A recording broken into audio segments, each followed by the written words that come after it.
is a bacterial disease spread solely by lice. It flourishes in areas that are seen as dirty, ones where individuals don't have access to running water or clean clothes. Typhus is caused when a louse excretes into its victims, but it only becomes rampant once the infected individual starts scratching the bites, spreading the disease. The disease was brought to Eastern Europe by Russian troops in World War I. Many soldiers were infected and died during the war.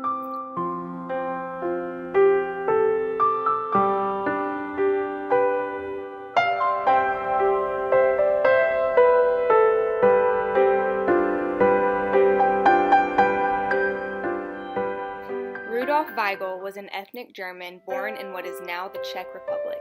His father died when he was young, and his mother remarried a Polish schoolteacher. Therefore, Weigel grew up identifying himself as Polish. He studied zoology in school and eventually became an entomologist, one who studies insects. Weigel started his own lab and focused his research on the study of lice with the intent to create a vaccine. In order to study the lice, he had to grow a colony of infected lice.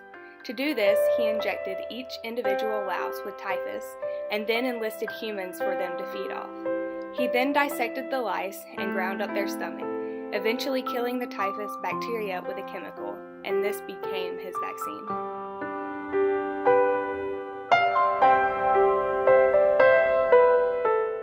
When the Germans invaded his city, Weigel decided to keep his lab open by agreeing to supply the German army with typhus vaccination. He employed intellectuals in his lab at a time when Germans were killing Jewish scientists. He probably saved many of their lives.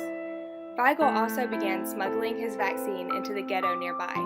He did this by claiming that he needed to do experiments to ensure his product was working properly. An astounding 30,000 vaccines were smuggled into the ghetto.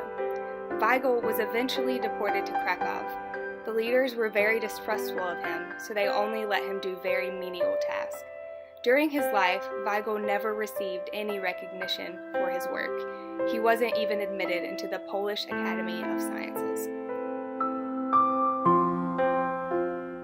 Weigel was a hero, one that went largely unnoticed, and he wasn't the recipient of the recognition he deserved.